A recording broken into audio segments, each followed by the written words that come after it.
മലയാറ്റൂരിൽ കൊല്ലപ്പെട്ട ചിത്രപ്രിയയുടേതെന്ന പേരിൽ പ്രചരിക്കുന്ന CCTV ദൃശ്യങ്ങൾ ചിത്രപ്രിയയുടേതല്ല എന്ന് സ്ഥിരീകരണം. ASP ഹർദിക് മീണ തന്നെയാണ് ഇക്കാര്യത്തിൽ വിശദീകരണവുമായി രംഗത്തെത്തിയത്.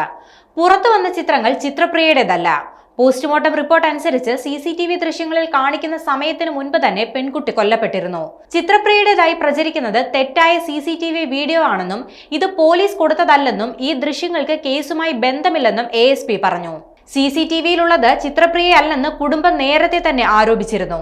സോഷ്യൽ മീഡിയ വഴിയാണ് കുടുംബം ഈ ദൃശ്യങ്ങൾക്കെതിരെ രംഗത്തെത്തിയത്. ചിത്രപ്രിയയുടെ കൊലപാതക കേസിൽ സുപ്രധാന തെളിവായി കൊണ്ടുവന്നതായിരുന്നു CCTV ദൃശ്യം. മലയാറ്റൂർ പള്ളി പരിസരത്ത് ചിത്രപ്രിയ രാത്രി സുഹൃത്തിനോടൊപ്പം ബൈക്കിൽ പോകുന്നതാണ് ഈ ദൃശ്യങ്ങളിൽ കാണുന്നത്. ഈ ദൃശ്യങ്ങളാണിപ്പോൾ പെൺകുട്ടിയുടേതല്ല എന്ന് സ്ഥിരീകരിച്ചിരിക്കുന്നത്. അതേസമയം സ്കൂൾ പഠനകാലത്ത് തന്നെ ചിത്രപ്രിയയെ അലൻ അറിയാമായിരുന്നു. അടുക്കാൻ ശ്രമിച്ചപ്പോഴൊക്കെ അലനെ പെൺകുട്ടി അകറ്റി നിർത്തുകയായിരുന്നു.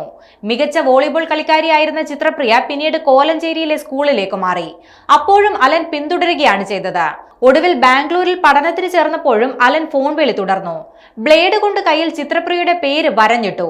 ശല്യം സഹിക്കവയ്യാതെ ചിത്രപ്രിയ താക്കീത് ചെയ്തതോടെ അലൻ പ്രകോപിതനായെന്നാണ് പോലീസ് പറയുന്നത്. ചിത്രപ്രിയയുടെ മരണത്തിന് പിന്നാലെ സുഹൃത്ത് അലൻ ബെന്നിയെ കാലടി പോലീസ് അറസ്റ്റ് ചെയ്തിരുന്നു. ഇരുവരും തമ്മിൽ വാക്കേറ്റമുണ്ടാവുകയും മദ്യലഹരിയിൽ ചിത്രപ്രിയയെ കൊലപ്പെടുത്തിയെന്നുമാണ് അലൻ പോലീസിന് നൽകിയ മൊഴി. ചിത്രപ്രിയയുടെ മൃതദേഹം കണ്ടെത്തിയത് കഴിഞ്ഞ ദിവസമാണ്. ബാംഗ്ലൂരിൽ BBA ഏവിയേഷൻ 1ാം വർഷ വിദ്യാർത്ഥിനിയായിരുന്നു ചിത്രപ്രിയ. ഒരാഴ്ച മുൻപായിരുന്നു ചിത്രപ്രിയ നാട്ടിലെത്തിയത്.